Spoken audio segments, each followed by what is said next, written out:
Well, good afternoon or good morning, depending on where you are in the world. Uh, to Divide by Zero, I am your host, Jonathan Peterson. You can follow me, oops, wrong side, right here. You can follow me on the social medias. We're also streaming on YouTube. The YouTube videos will be up much longer compared to the Twitch videos, so you can catch previous episodes uh, as videos there. Today is going to be an interesting show. I've got a guest who will join me here in just a few minutes, and we're going to talk about COVID and how some interesting technology-related stuff has come out of that, and just kind of explore that as a topic and some of the things that have evolved from that where there previously wasn't maybe a technology related to this, or just how it will what's come out has potential to impact kind of our future normal and our future of living, and in some cases it seems kind of like the AI revolution, if I can put it that way, where more and more things came out about AI and it's really, really grown. I see potential in a lot of the COVID related stuff that we're going to talk about kind of exploding into its own thing, even when COVID is past. I think you're in for a very interesting show, and this will be the first sort of interview style one that I've done, and so I'm really excited about that. And hopefully we don't have too many technical goofs and blunders on the line along the way, but this is kind of a learning experience for me at this point, so hopefully you will enjoy the ride. So without further blabbing on my part, let me introduce to you Mr. Jeff Denton. How are you, sir? I'm doing okay, Jonathan. Thanks a lot for inviting me onto your show. This is going to be an interesting chat, I think. Yeah, absolutely. I'm like I said, I'm really interested and looking forward to talking about it. So let's kick off talking about the robots that have come up from this. Let me find my right screen to switch to. Man, I need like a producer or something. Maybe I'm not big enough for that yet, but One of these days. One of these yeah. days. Yeah, robots are always fun to talk about, so Yeah. I'm good with starting there. All right, so I came across this article on weform.org, and it's a long list of other things, but the main thing I thought was interesting. We're not going to spend a whole lot of time talking about this, I don't think so. But the other two topics we wanted to talk about are a little more interesting, I think, just from a longer chat perspective. But yeah, contactless payment, which is listed in this article, has been around for a long time, especially in Europe and Asia. The U.S. has been super slow to adopt that until a couple years ago, and it's starting to come into more and more places, especially now that Android and Apple have made that certainly a lot easier than it used to be, to make those things work. And so I don't know, how often do you use contactless payment, Jeff? I really do not. I just haven't gotten into it yet. Yeah, it's it's hard to find places that actually use it, and the places that do use it, sometimes they're confused about, like, I'll go in there and I'll say, oh, you've got tap to pay, and they're like, Hmm. what? It's like, well, I can touch my phone to your system, and I don't have to get my credit card out, and their minds are just blown. Right. And yeah, Well, it's interesting little anecdote about that. The other day, I went out to lunch with a friend of mine, and it was my turn to treat for lunch. So I said, I'll buy the pizzas and the first round of beers. You buy the next round of beers. Well, he didn't have his wallet or any cash, but he had his phone. And when it came time for him to buy the beers, he got a phone call, conveniently enough. And so he could not pay. So anyway, it has its pros and cons, apparently. Yeah, well, I heard a story a while back about some guy who had a Tesla and didn't, it was in a big city, so he didn't bring his wallet, he didn't bring his keys, it was just his phone. So his phone died or something, and the charger was in his car, Hmm. and so he couldn't pay for anything because he didn't have his wallet. His phone didn't work, so he couldn't use tap to pay, and he couldn't open his car because his phone was dead. So That's that's unfortunate. whoops. Yeah, Yeah. my Yeah. my wife always makes fun of me because I hardly ever carry cash. Just it's an inconvenience in my opinion at this point. But um, you know, we'll go somewhere to park, and it's like it's $5 to park. I'm like, do you have any money? Yeah. Yeah. Yeah. So these robots, um, they it sounds like that you put in your order and they just kind of stuff it in the front of this maybe and drive it around and deliver it to you. Amazon also kind of was talking about drone delivery, so I imagine that's kind of the same vein there as well. Seems like it. So Yeah, so these are interesting technologies, and I think they certainly solve several immediate problems that I can think of. But I do kind of wonder, you know, I'm interested in the people aspect of technologies and the human aspect, and I wonder, as many people do, uh, does this diminish or decrease our propensity for human contact, or at least our availability for human contact and things like that? And I have no comments, pro or con. I just wonder about things like that, and what logical extensions of these technologies might look like in a decade, let's say, where you interface with a device and a device brings you stuff, and maybe that's what you do most days, especially in a metro area where you can have availability to or much greater ability to technology such as this. So, yeah, so that's the case with remote working. That's one thing that's definitely come out of COVID. It was I've always enjoyed remote working. I don't enjoy going to the office. I don't enjoy the sort of water cooler kind of things that other people do, and that's fine. That there's people of all different sorts. But it was always really hard to find, at least for me anyway, to find remote positions that meet the rest of my sort of specifications. But with COVID, shortly after I took the gig I'm currently doing remote, I had 3 or 4 recruiters like, "Hey, this is a remote position. This is a remote position," and I'm like, "Where were you guys? 6 months ago?" mhm. And all of a sudden, everybody's trying to figure out, telecommuting and remote work and the benefits thereof. And some of them are like, this is going to be remote until COVID kind of settles down, and then we'll bring it back into. But Right. yeah, it's definitely Teams and Slack and Zoom and all these companies doing these remote tools have definitely kind of blossomed during this time. And I would guess that if you asked somebody 6 months ago, what Zoom is, what it does, I would guess that the majority of people wouldn't have any idea, outside of maybe some enterprises that would use it for, remote conferencing kind of stuff anyway. But now that's almost a household term is Zoom or something like that. Right. So that's definitely an interesting outcome of that.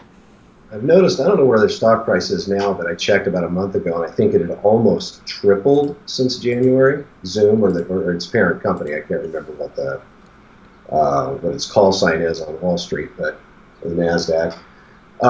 Yeah, remote work is I've worked part-time remote for about 15 years, so telecommuting a couple days a week and going into the office 3 days a week. And I noticed a few things out of that. That to me was kind of an ideal setup. For a while I was working 4 10s and would go to the office 2 days a week and telecommute 2 days a week. And I was in an environment where if you weren't visible, you lost out on projects. So my position would get funded by multiple projects.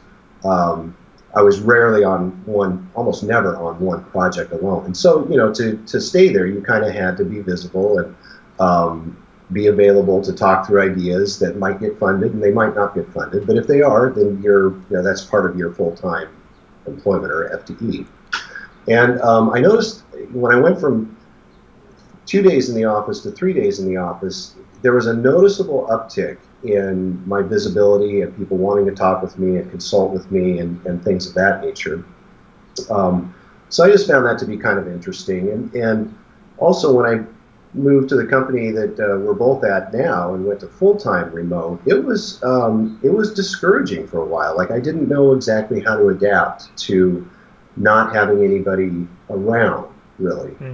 But I found that these tools can actually be a reasonable surrogate for human interaction at some level. I notice I'm certainly more focused throughout the day if I'm getting, if I'm in fairly constant communication with other team members. Hey, have you done this? Hey, have you looked at this? Hey, did you push this code? That kind of stuff. Like that keeps the momentum going for my work day. But anyway, it's the stand-ups and video chats and whatnot can I found serve. They're a reasonable replacement, not an ideal one. Not an exact replacement for sure, but yeah. Yep. It's telework is definitely a hot word right now. It is. One more small anecdote. Another colleague works remotely for a company in San Francisco, and most of their workers are based in San Francisco or in the outskirts, and they commute into an office. And when this COVID thing all started a couple of months ago, the CEO sent out an email to everybody saying, this is not remote work now, you're coming into the office. Well, most of these people commute in on the subway for an hour or so. And they organized a Slack channel or something and decided collectively, no, we're not coming into the office anymore. We're sorry, we're not commuting on the subway with masses of people just so we can plant our butts in a chair. And so now they get to work remotely. They just said, you can fire all of us and get a new team or, whatever you want to do, but we're not coming in. So I guess there's other ways to get your remote work.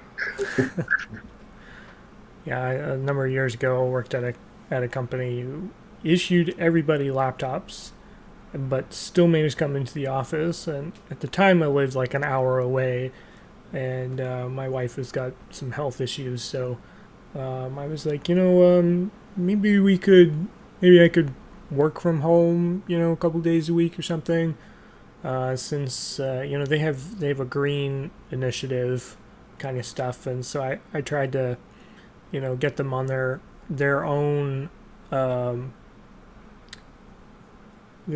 sort of public position. Like this will be great for your green initiatives because I won't have to drive in and won't have to sit in traffic, and Yeah. they didn't buy it, but I tried. It's unfortunate, actually.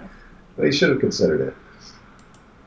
So let's move on to the next thing that we want to talk about, and that is the contact tracing that Google and Apple have worked on a joined API for both of their systems. That in itself, I think, is newsworthy. Just that they were willing to collaborate on something so close and so well. And even Microsoft these days is a lot more friendly with their direct competitors as far as contributing to communal projects. It's certainly not your tech companies of yesteryear, I suppose, but just that, you know, totally different platforms for the most part, totally different APIs, but they could agree on kind of this one sort of way of handling this.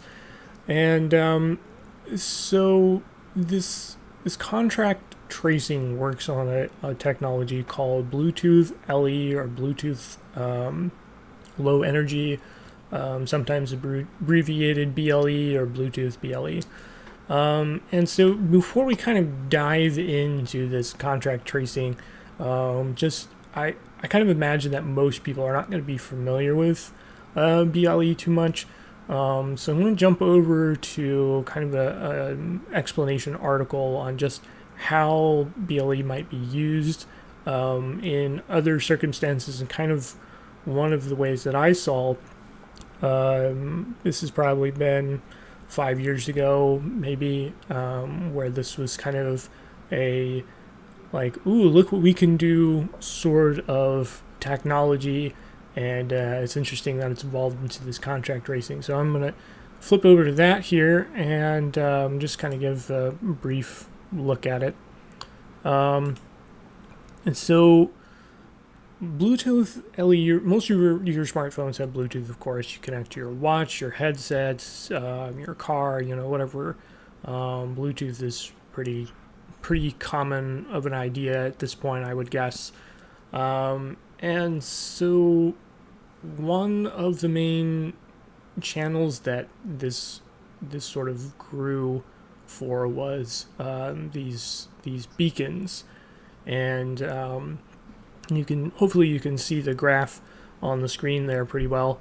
And so one of the ideas behind it was this proximity marketing. And so let's say that you've got, they mention Macy's, McDonald's, whatever. Let's say you're walking in a mall, you've got an app for GameStop or something like that. They could put one of these beacons on the front of their store where you might walk by. And if you've got their app, that Bluetooth LE could make a sort of ping to you. There's no connection required. It doesn't require that you like pair the devices specifically. It's just that sort of drive by, ping back and forth between the two of them. And the idea was that they could pop up a notification on your phone, assuming that you had their app installed, and say, hey, we just noticed you walked by the store. Here's $5 off on, whatever. And the idea was that, maybe you weren't planning on going to GameStop that day, but hey, it's $5 off. Let's go into the store and maybe you'll spend $40 or $50 on, whatever else. And so their example here has got other things, related to being inside of a bigger store and, kind of things like that. So it's really interesting technology. I played with it for a while. You can actually make one on a Raspberry Pi, these beacons. So I was kind of playing around with some ideas there. I can't even remember what the project was now, but it was an interesting sort of thing to experiment with. And so now what we've got is this contact tracing. And if you aren't familiar with it, the idea is that your phone has an API. You install a health app from, I believe they have to be from an official government kind of health organization. And they're using Bluetooth LE for this.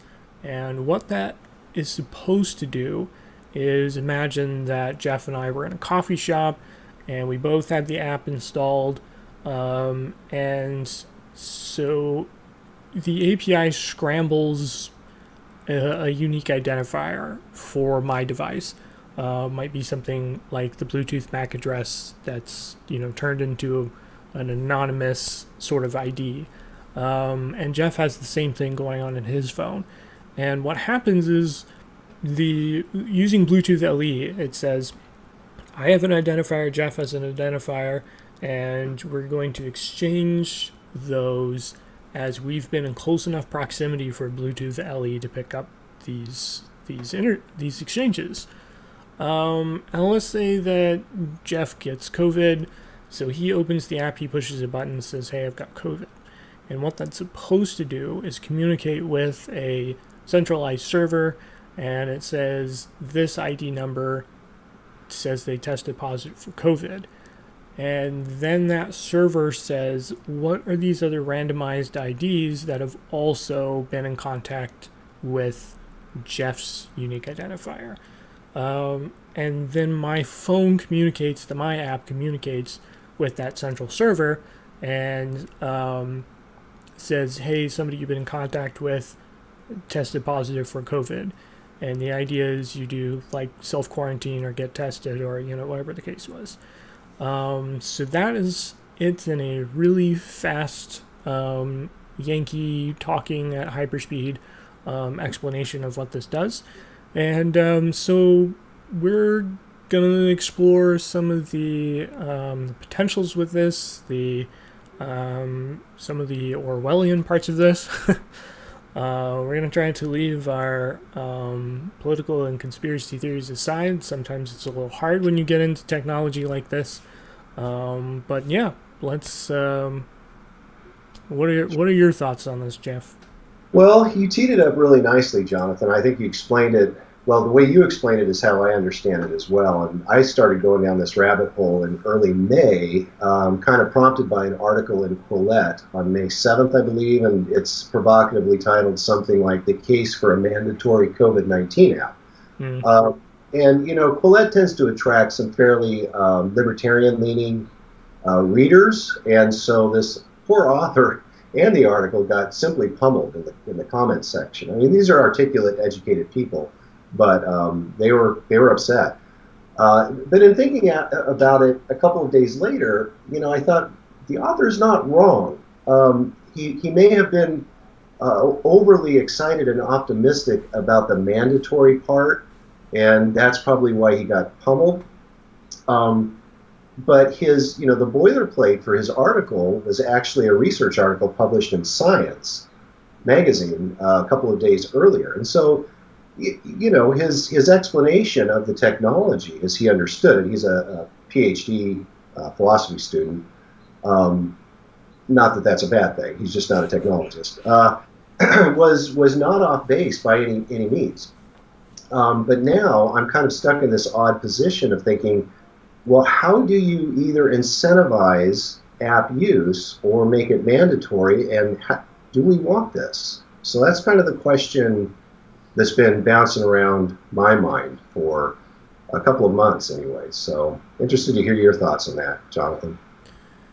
Yeah, so, as we were prepping and talking about, what we wanted to cover in the show, and, one of the things that I mentioned was, just like you said, the mandatory aspect of it. And, when we talk about privacy is something that seems to be kind of like an ebb and flow of whether or not your average person cares about that kind of thing. And these days it's pretty much a commodity almost. What are you willing to exchange your privacy for? And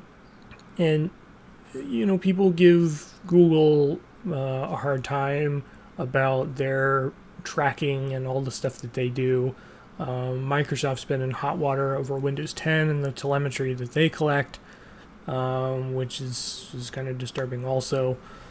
And, even someplace like Amazon that tracks, like, you looked at this item, you might also be interested in this. You bought this item, you'll definitely be interested in this thing over here. And, we trade privacy for convenience. And, but all of those examples are opt-in. And presently, this contract tracing is an opt-in, and so it it gets to be a little disturbing when you talk about mandatory. I am not required to use Amazon. I can certainly walk into a Walmart and get all my stuff. Um, I hate walking into Walmart, and so I exchanged the convenience of Amazon for some privacy and how that they identify that. I recently bought a book from Amazon, and so now their profile on me of what I like to read and what I purchase to read is expanded by that new data point. Same thing with Google, using Chrome, using Gmail. Yet you get the auto text, or you get that icon that says you want to track this package or something like that when you order from Amazon. And so you sell your privacy in exchange for something that Google offers you for free as a convenience. And I guess on that sort of same plane, it's not really free to use. You again are selling. Your Google is buying your privacy in exchange for something. Probably about 10 years ago, I would guess. It might be more like 15 actually. Google had a service called Goog 411. I don't know if you're familiar with that. No. And so it was basically a free 1-800 number that you could call and say, Walmart in Seattle. And what that would do is it would find you a Walmart, or several, I would imagine, in Seattle, and say, here's the top 10 results. Do you want their address? Do you want us to connect you to their phone number? And so it was a free service, and this was back before data plans were really common, and maps and smartphones and all that kind of stuff weren't really up to snuff or widely available, or they were super expensive or whatever. And I've always thought that was really what Google used to train something like Google Hub or the Google Assistant in picking up your voice and understanding what you are. And so again, it's that exchange. You're selling your privacy for a convenience. Maybe not see that now, but certainly later. And so all that to say that and I think the reason that person got lambasted for that was that mandatory part and their views on that. And we talked about this a little bit before, where it's concerning to me as someone who's privacy and security minded, as much as I can be, that we will go from an opt-in to an opt-out to you can't get rid of this. And I think if people want to participate in that willingly, then that's sure, why not? That doesn't affect someone who doesn't want to participate in using it. And so it's just kind of like, where does that balance fall on responsibility for me to use that kind of thing or to not, and how Google and Apple and whoever else is going to be maintaining that set of data and what they do with it. And we talked about like AI, when that was really starting to get going, people talked a lot about what the responsibility of people who create artificial intelligence and what their responsibilities were, and this whole kind of almost moral dilemma over artificial intelligence. Mm-hmm. Right. Well, are you done with your thoughts there, Jonathan? Yeah, go ahead. Oh, okay. I didn't know if that was a pause for thought or reflection or what. Yeah, a couple of things to say there in response. And I'm not exactly sure how I want to shuffle these, but the one thing that occurred to me is like, is there any precedent for mandatory use of a product you own? And I'm thinking, yeah, there kind of is. There's seatbelt laws, for example. I mean, seatbelt laws mandate that you use a product that you own in a certain way, and you don't have the freedom to opt out of that. I suppose you do, but you pay a fine or you lose your life on the freeway or something like that. But Or don't use the car. right, right.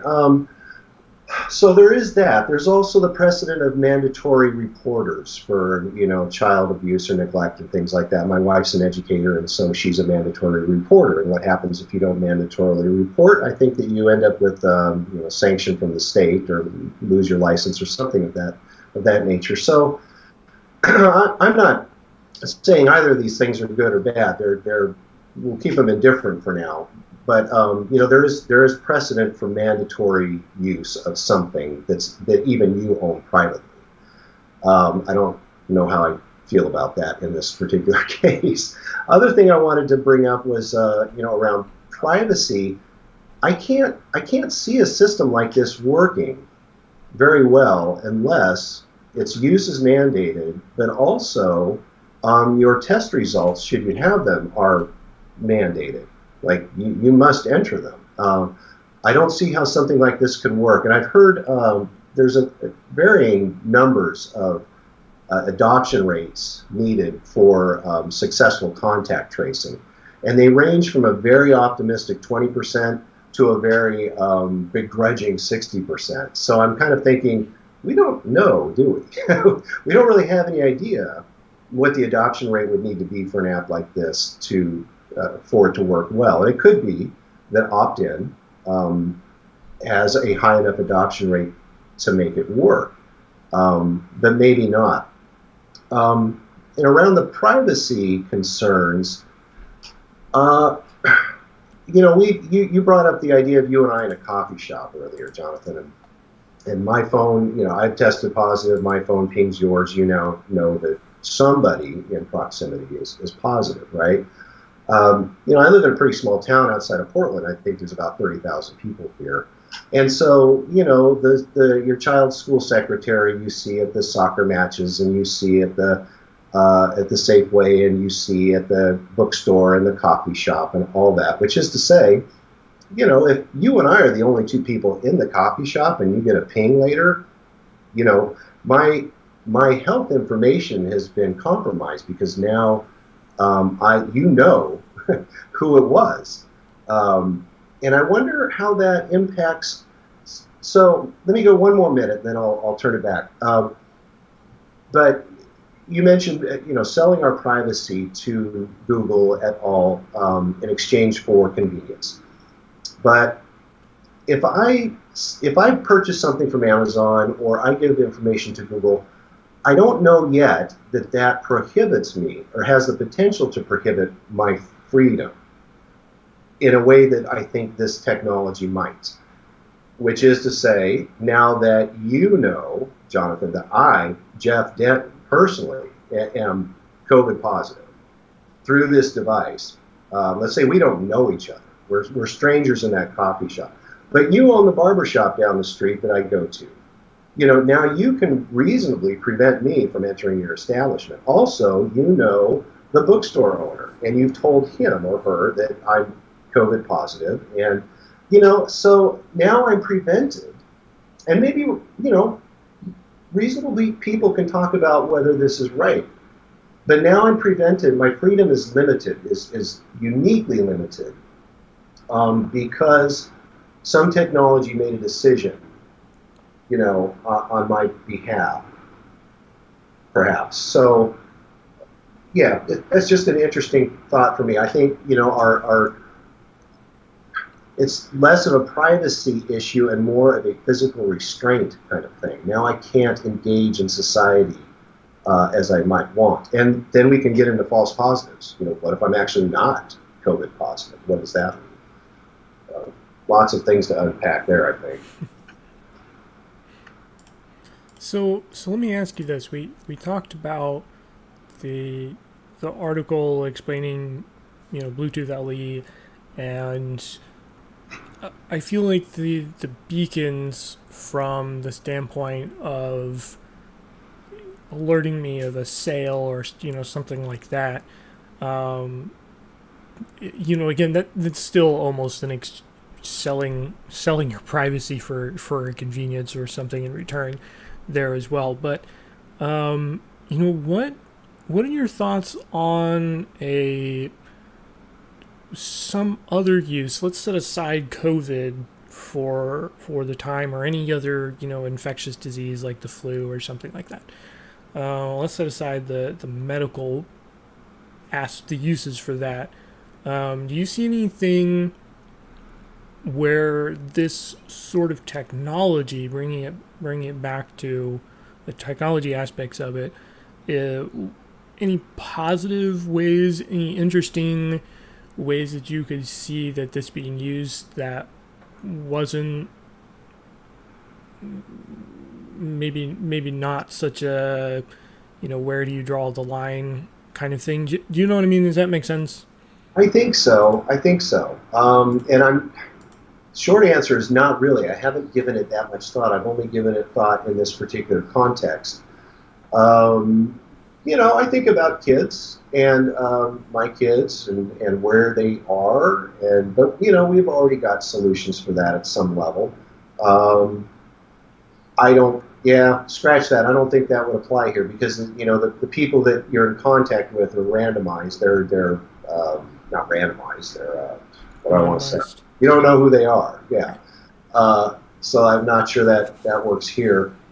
Um, no, I'll be honest. I'm sorry. I don't really have any great stuff off the top of my head. Do you? Well, this was kind of a last minute thought. I kind of sprung that on you, so so I don't begrudge you not having something off the top of your head. Um, no, I really I hadn't thought too much into that either about what else it could be used for. I mean, just something that just popped in my head about it would be something like you know there used to be, I don't know if people still play these kind of games, but there used to be kind of games where everyone would kind of close your eyes, and you would have everyone get a piece of paper beforehand, and it would say, you're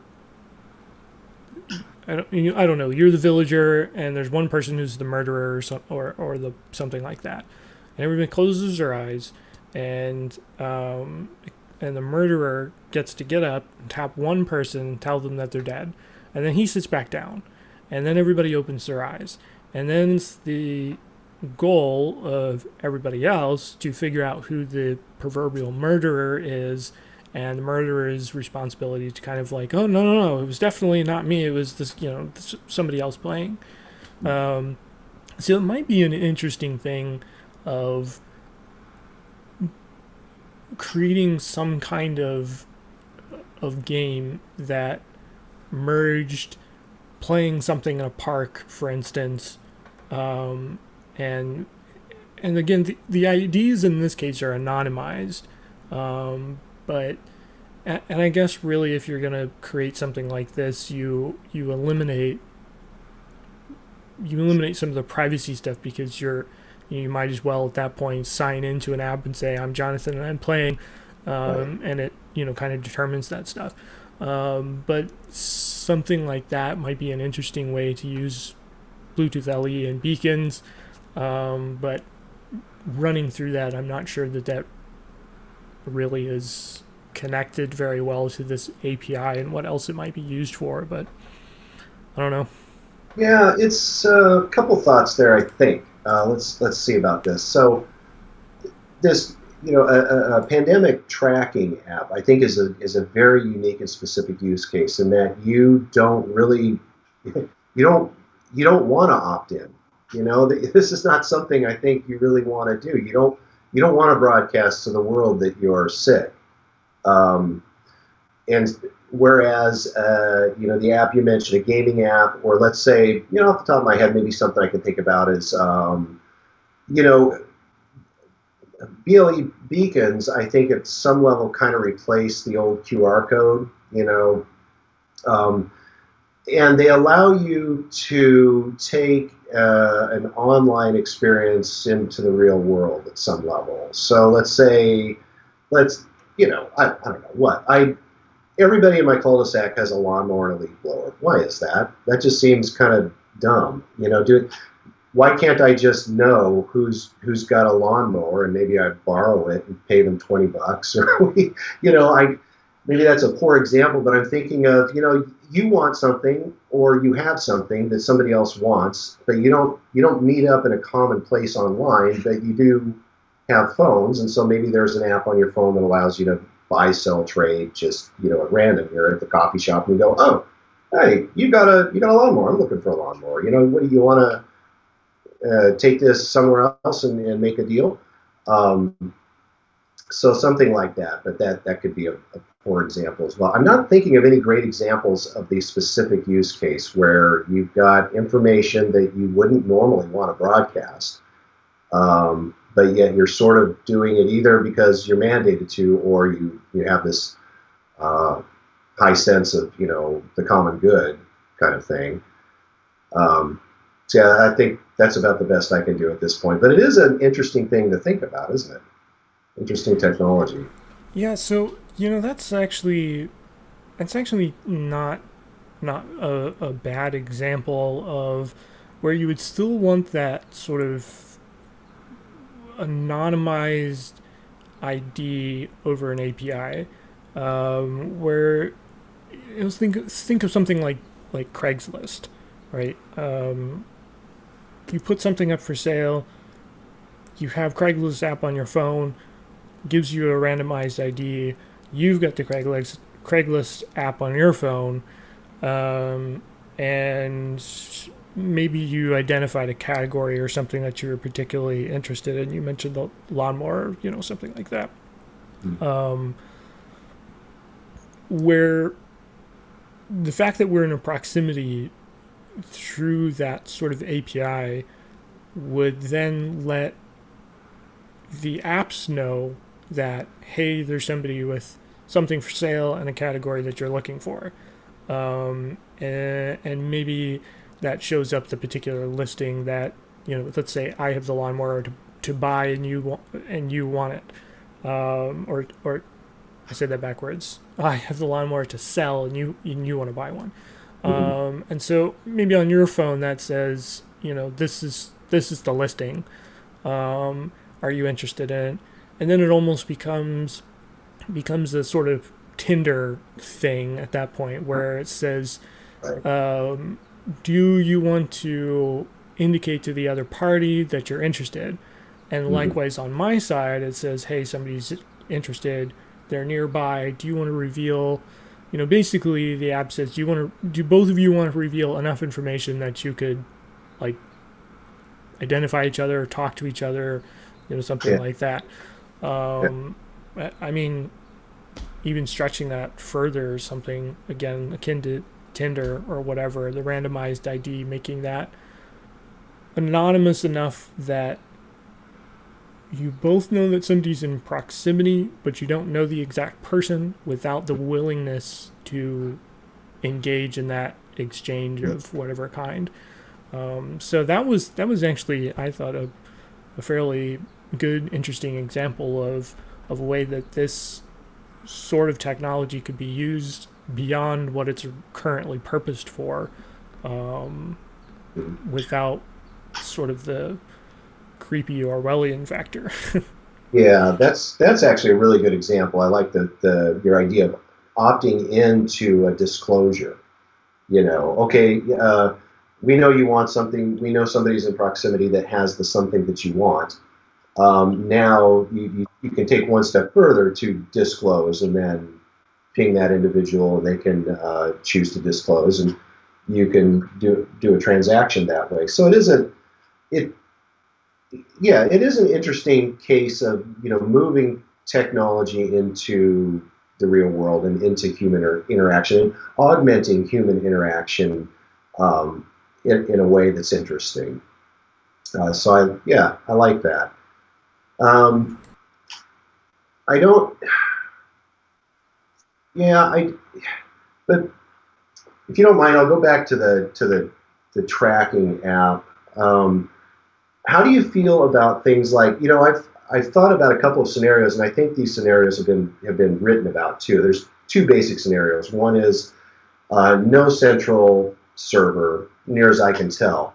You're in proximity with other people with their devices, and your device pings you that somebody's positive for something. Okay, well now you know. Now I've been in proximity with somebody who's positive for something.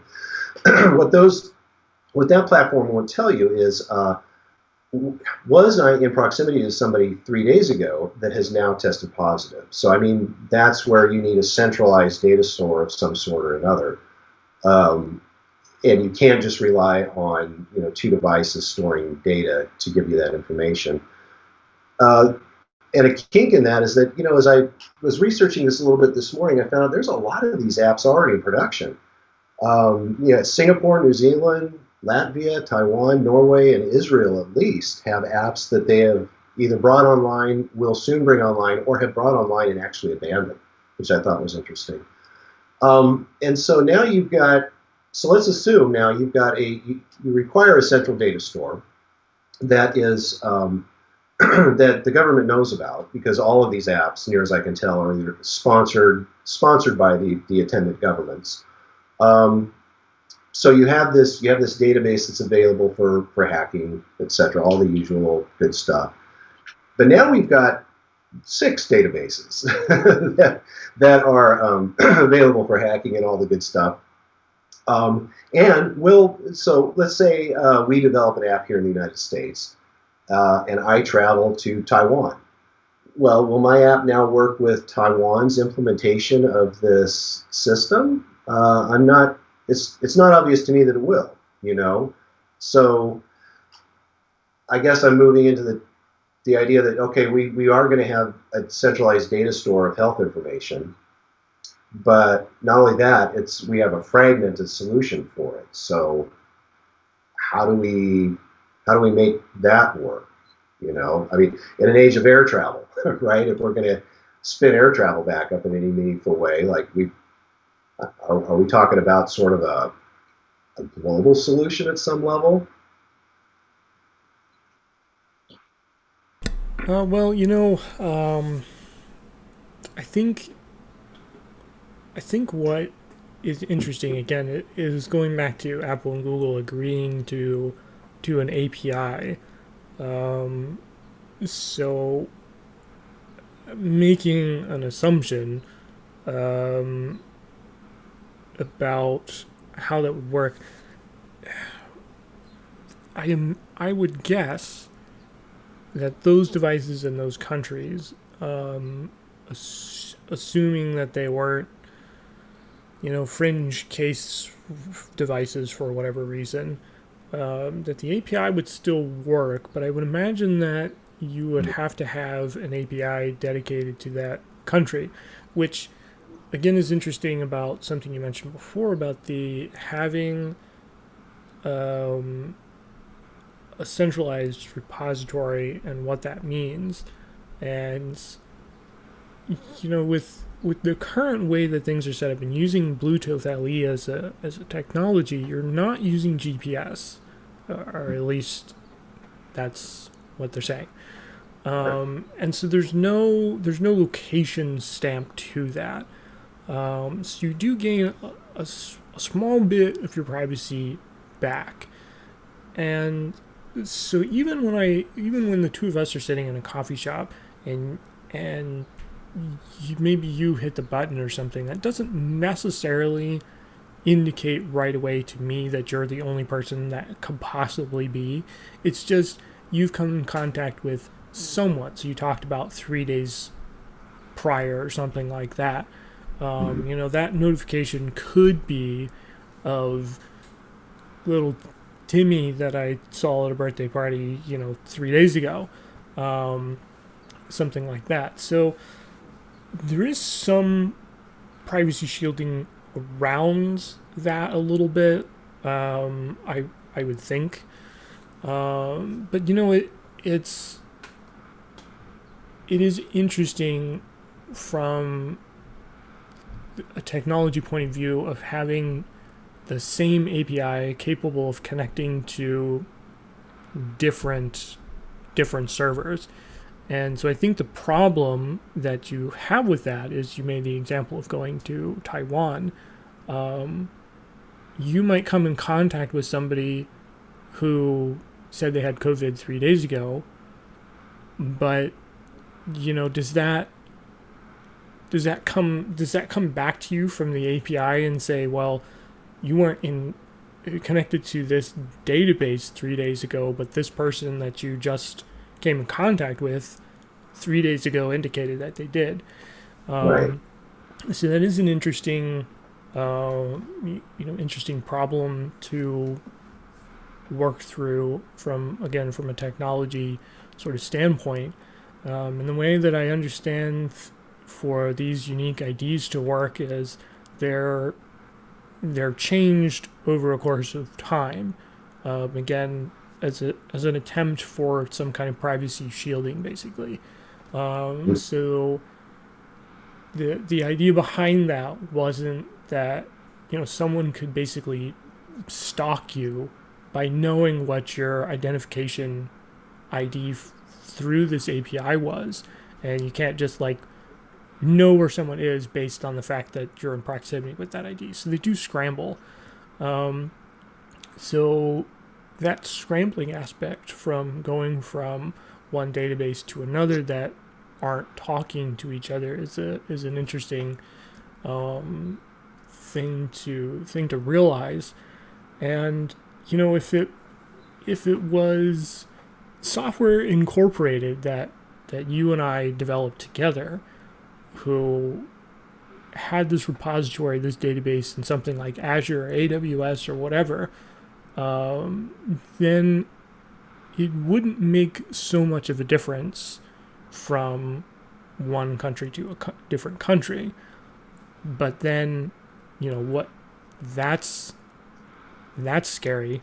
Right. From a data breach perspective, is have you really secured that tightly enough that you're not exposing not just a United States or a Florida or a Taiwan or Beijing specifically kind of data breach. You're talking about a global data breach, and what data is there? What do you have to protect? What's sort of anonymized enough to the point that it doesn't really make a difference. Right. So it's where that could be. Yeah, I mean, the data is perfectly anonymized. I think as perfect as you can get, right, in this data store, I would hope. But a couple of thoughts. Let me sort them out here real quick. Yeah, you're going somewhere, I think, that I'm going also, which is, what if the only viable solution here is to have a private company develop this kind of thing? It's sort of like Facebook. I mean, Facebook's got, they have redundant data stores and parallel servers and all that, but there's one place where the data is. Doesn't matter where you are in the world, right? And so I'm almost thinking you need something like that to solve this particular problem. What I think it would be interesting is a hacker to get your data and then, or not to get your data, but somehow manipulate your data in the store to either do false positives or false negatives. That's, I think, probably the larger concern there. Not stealing it and doing something nefarious with it outside of that, although maybe I'm just not being imaginative enough. I've been accused of that before. But it seems like, you could really, imagine what a number of false positives in a metro area would do. It would shut down. Well, we know what it would do. It would do like we've been living for 2 months, right? And so imagine the manipulation that a nefarious actor could have over a big part of the world if they had access to that store. So it's complicated, isn't it? It's more complicated than it sounds on the surface. That's an interesting thought there too about a data breach and the manipulation of, and if that data wasn't crafted in such a way that it was, at rest encrypted or something like that, which you would hope would be the case. But Right. most data breaches, Target's been breached, and everybody's been breached at some point, I guess. And it's not even really something that shocks people anymore. I don't think it's like, oh yeah, obviously there is a data breach. But most of the time that's in an effort to glean your passwords, your credit cards, your address, those kind of things. And I guess that assumption is there that there's a great website, Have I Been Pwned, pwned, and you go there and you type in your email address, and it will tell you what data breaches your email address have been involved in. And so I would assume that on some level, either the data wasn't encrypted or wasn't encrypted in such a way that it was impossible to figure out what it was. So that's a really interesting point about in this case, assuming from a developer database design sort of aspect of it, I could think it would be a unique identifier and basically a history of your scrambled identifiers, because you do have to have enough information where the central repository knows how to indicate to you that I've pushed the button through the scrambled IDs. Right. And so kind of following through that, it's, if a hacker could get into the database, and if there was a way that they could indicate that through the API that I've been infected with whatever, that all of a sudden it says cascading problems for me and anybody else who's in that list of people I've come in contact with. Exactly. And so you don't hear a lot about data breaches through with that kind of goal in mind, is some other kind of data manipulation, destruction, something like that. At least not the sort of mainstream breaches that you could do a Google search on to find, kind of thing. Right. No, I'm sympathetic to that. That usually data breaches are to get data, parse it out later somewhere else, and figure out what you can harvest from that that's meaningful. It's not so much manipulating existing data, leaving it exactly where it is, and just letting the system work as it's supposed to. It's different from a virus, although it's somewhat akin to a virus, I suppose, in that you're pushing a payload for nefarious reasons that causes great havoc. So it's, in some ways, I suppose it's a little analogous. But yeah, it's way more, as I mentioned, it's way more complex than I thought it was when I read that article 2 months ago. So good stuff to think through.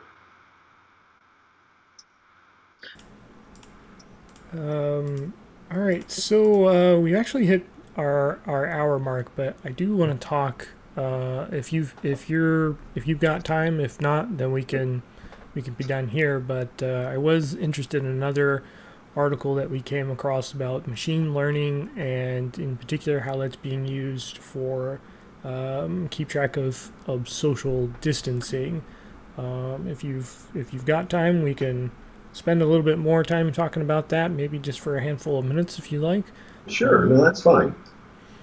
So this article was particularly talking about, maybe I can pull up a little bit of it. Give me a second here.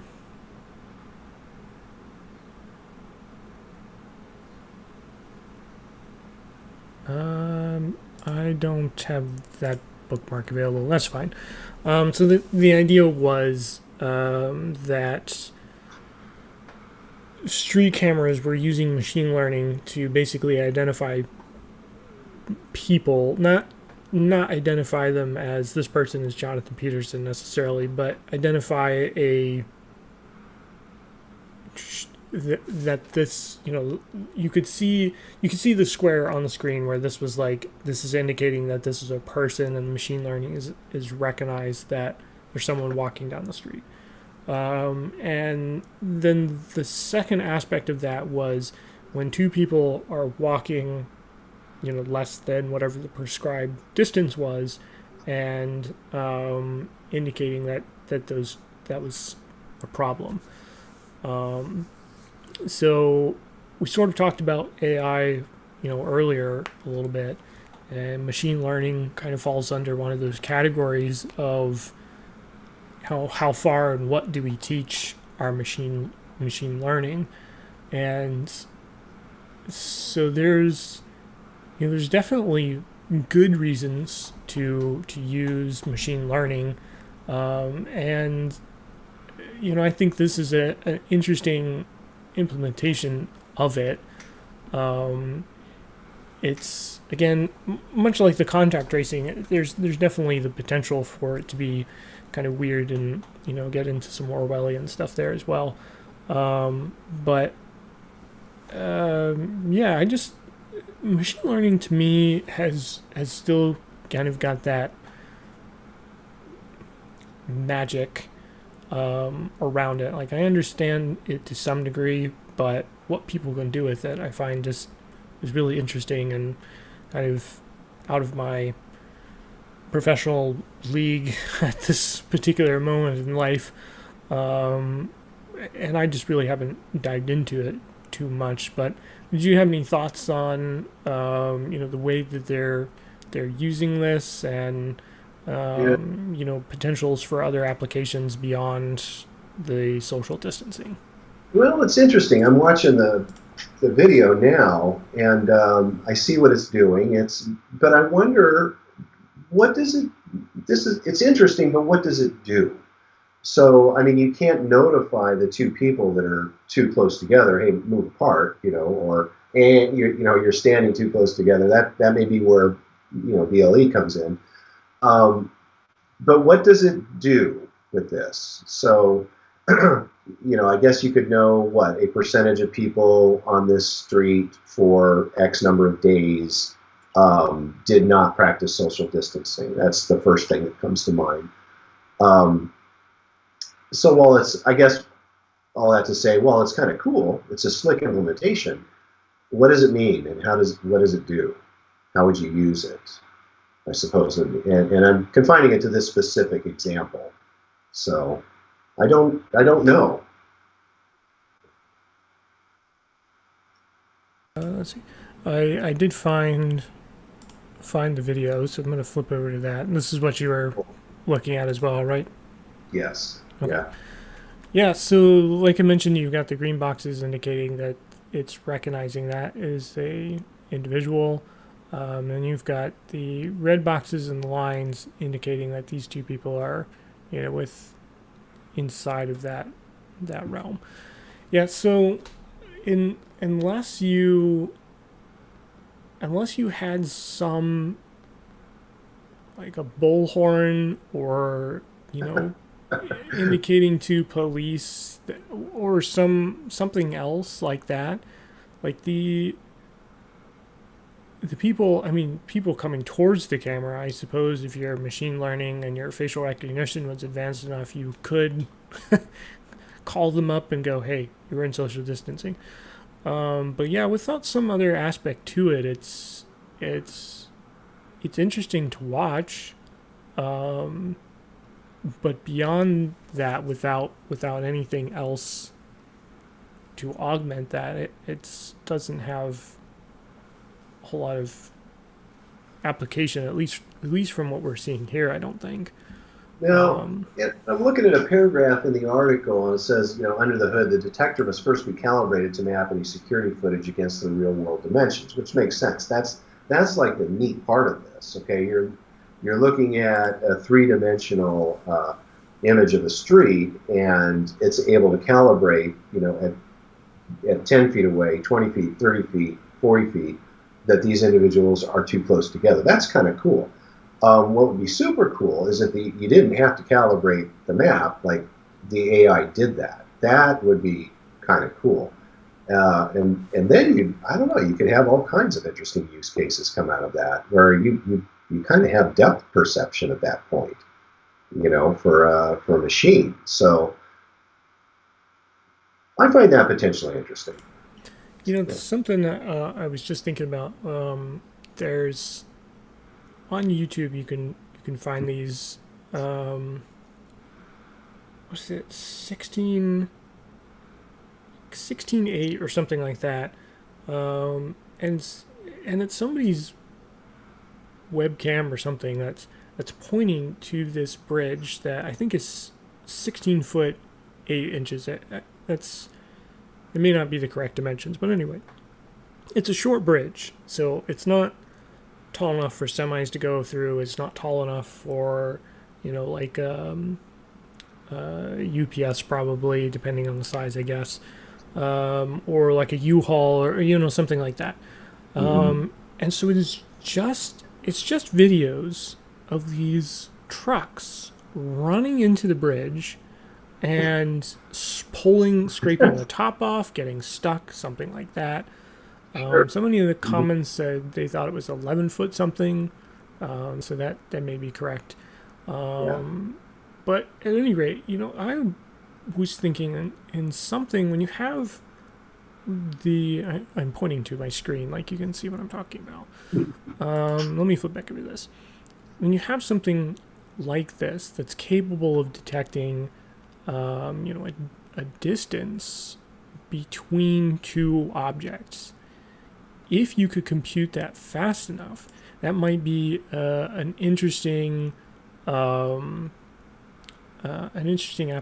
to that. So someone says in the chat that it's 11 foot 8. That's what I was thinking. So it seems like if you could use machine learning to be able to detect the distances between two moving objects like they're doing here, that you could set up something at one of these low point bridges that people run into all the time, and have a digital display or something.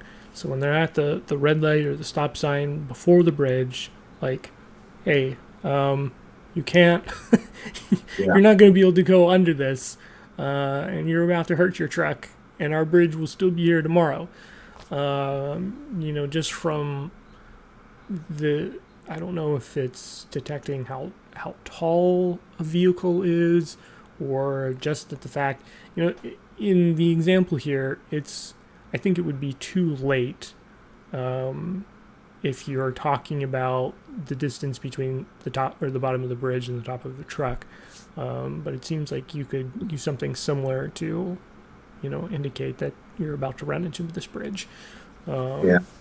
Seems like maybe it'd be a transitory kind of technology, until mapping applications could get that smart, right? So you're in a truck that's too tall, and your mapping application automatically routes you around low bridges.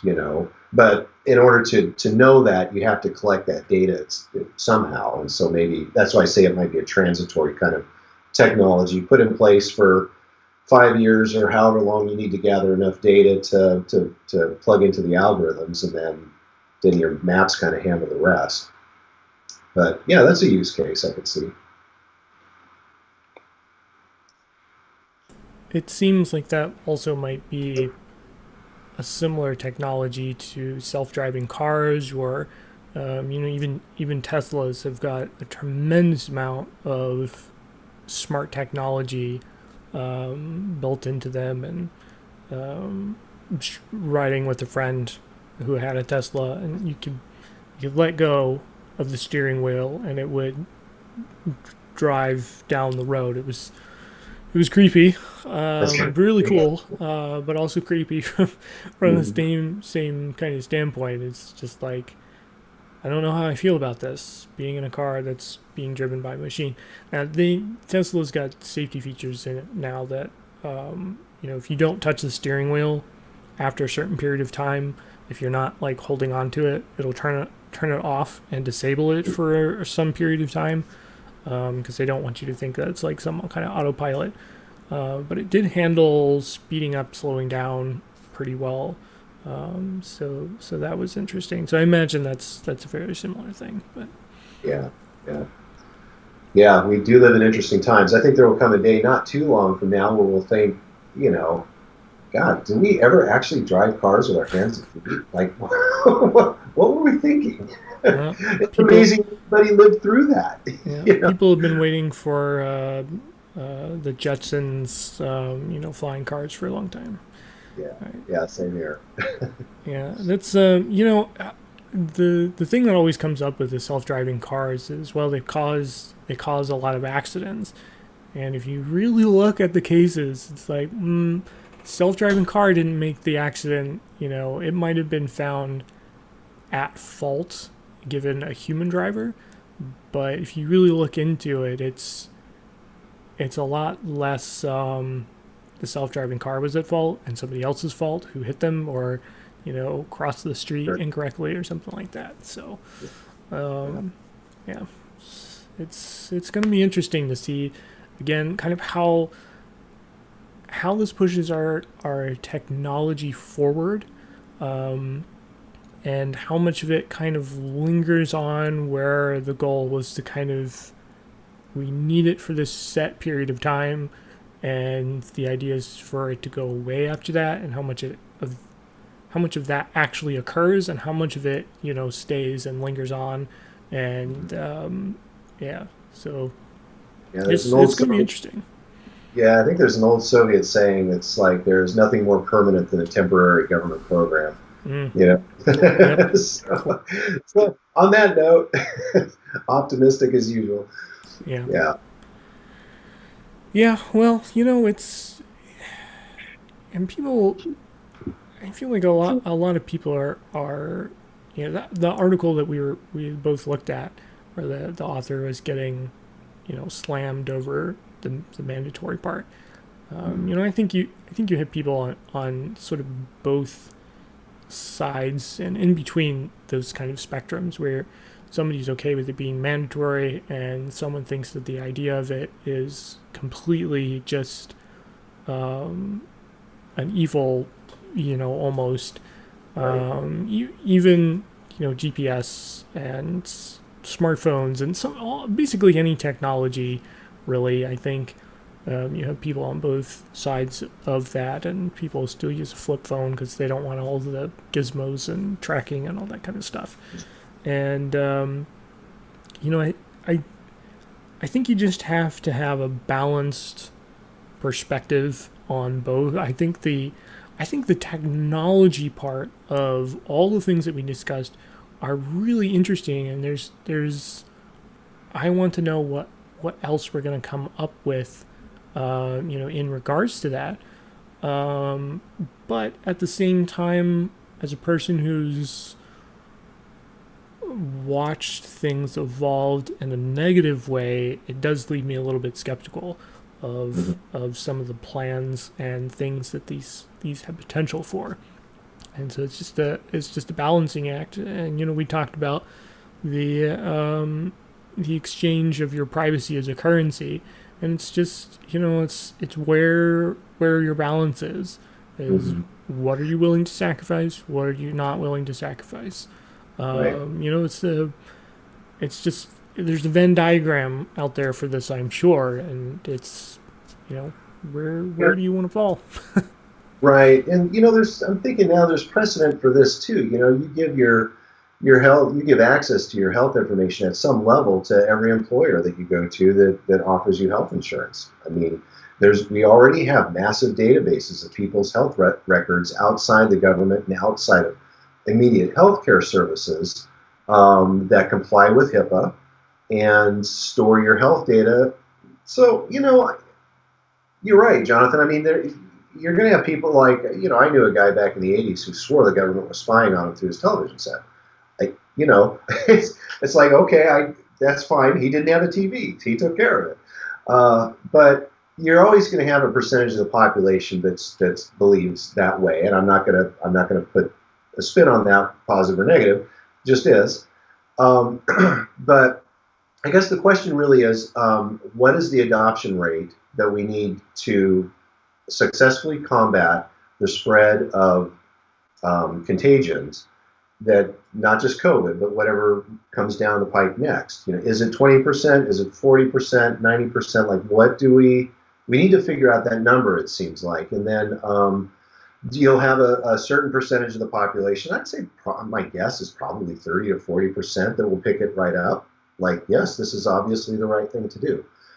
You'll have to convince maybe another 30%. I'm pulling these numbers completely out of my left ear, but that's you'll have to sell it to them in some way. You can figure out ways to incentivize people to participate and get on board and not smash their iPhones with hammers.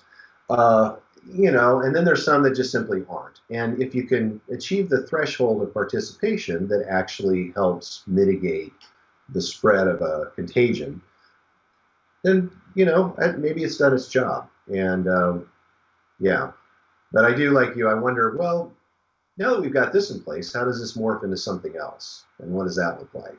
And yeah, Lots to think about.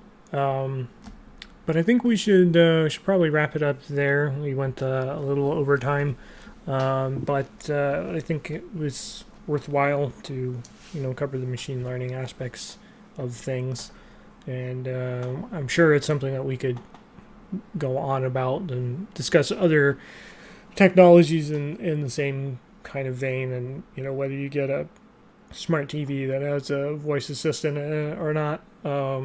Talk about the TV spying on you. There's some articles out there about that.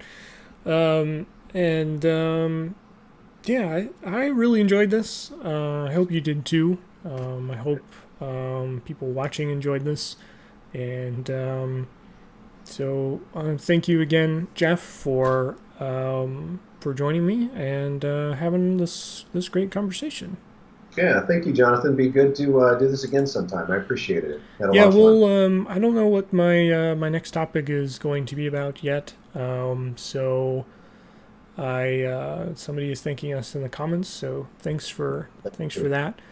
So I don't know what my next topic will be. I hope to keep doing some episodes like this, where we've got someone joining, maybe a couple of people. And talking about different technology like this, and one of my thoughts was to try to maybe work on one project, kind of off and on about something, or even giving somebody or the audience a tutorial on like kind of one specific thing, like asynchronous seems to be something that catches people really well. With Angular or C# or whatever the case is, and it's just kind of like this. If you don't understand how that life cycle happens, so that might be something interesting to do as well.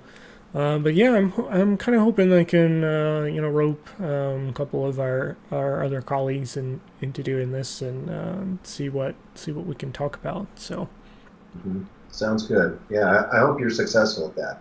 We've got some smart people in our company, so it'd be nice if they could join you on a discussion. Yep. All right. Well, again, thanks, and we'll see you some other time. I guess I'll catch you Monday. Yep. But thanks. Really appreciate it. Yeah, thank you, Jonathan. Yep. Talk to you later. All right. Bye-bye. All right. Well, that does it for this episode. Like I said, we went a little over time, but I really enjoyed the talk, and I hope you did as well. I'm going to be looking for another topic to do maybe next Saturday. I don't know that I'll be able to get anybody else to join right now, especially since I don't have a specific topic in mind. But I'm really hoping to get some guests to join me and talk about different technology, and it could be this kind of like what we did today, where we're talking about the sort of human component of technology and what that means for our lives, and not so much into the nitty gritty of how you develop unit tests in C# or Angular or something like that. And that could be fun as well. So if you've got any ideas of something that you'd like me to cover, or see if I can rope somebody into talking with me on a particular thing, please let me know in the comments, and be sure to like and share and all that kind of stuff. Social media links are up here, and that's hard to do. YouTube and Twitter as well. And like I said, the videos will be up on YouTube later as well. I think we'll look into maybe also converting this into podcast. I don't really have a lot of that set up yet, and I don't know that I have the viewership to really. I don't know. I don't know if that's worth it or not, but we'll see. Yeah. So again, thanks for tuning in, and we'll see you next time. Bye.